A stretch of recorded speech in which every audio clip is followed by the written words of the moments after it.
ঢাকা জেলার ২০টি আসনের জন্য মনোনয়নপত্র যাচাই বাছাই চলছে। শনিবার সকাল ১০টা থেকে প্রার্থীর যোগ্যতা, অযোগ্যতা এবং হলফনামার তথ্য বিশ্লেষণ করে রিটার্নিং অফিসাররা মনোনয়নপত্র বৈধ বা বাতিলের ঘোষণা দেন। মনোনয়ন যাচাই বাছাই কার্যক্রম চলবে কাল পর্যন্ত। আপিল শুরু হবে ৫ জানুয়ারি, চলবে ১১ জানুয়ারি পর্যন্ত।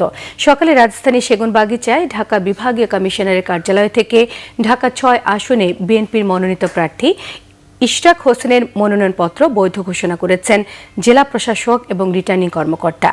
মনোনয়ন বৈধতা পেয়েছে ঢাকা ৯ আসনের বিএনপি মনোনীত প্রার্থী হাবিবুর রশিদ হাবিব।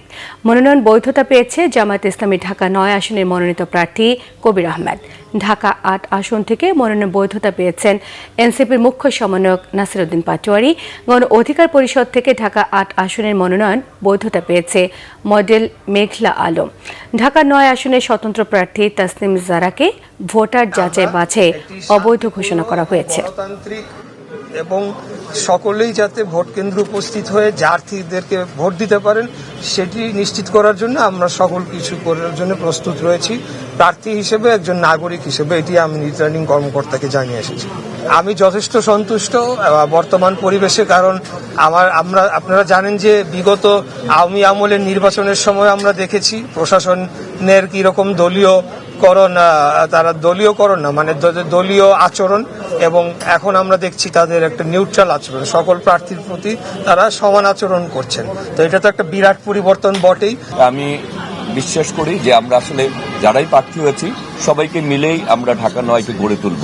সেখানে যে বিজয় হবে, পরাজিত হবে, সেটা ব্যাপার না। আমরা মনে করি যারাই এখানে প্রার্থী হয়েছেন তার সবাই ঢাকা 9কেই ভালোবাসেন। আমরা আশা করি যে ফেব্রুয়ারিতে ১২ তারিখে যে ইলেকশনটা হবে এটা সুষ্ঠুভাবে অনুষ্ঠিত হবে। তবে আমাদের কিছু অস্বস্তির জায়গা রয়েছে, যেমন আজকে আমরা দেখলাম যে জাতীয় পার্টির প্রার্থী রয়েছে, পুরো বাংলাদেশের জাতীয় পার্টি প্রার্থী দিচ্ছে, এটা আমাদের একটা অস্বস্তির জায়গা রয়েছে। আমি ঢাকা ৯-এর স্বতন্ত্র প্রার্থী হিসেবে যে মনোনয়ন আবেদনপত্র দিয়েছিলাম সেটা আপাতত গৃহীত হয়নি, কিন্তু আমরা আপিল করব। আপিল করার প্রক্রিয়া আমরা ইতিমধ্যেই শুরু করেছি। অবশ্যই আশাবাদী বলেই তো আমরা মাঠে আছি।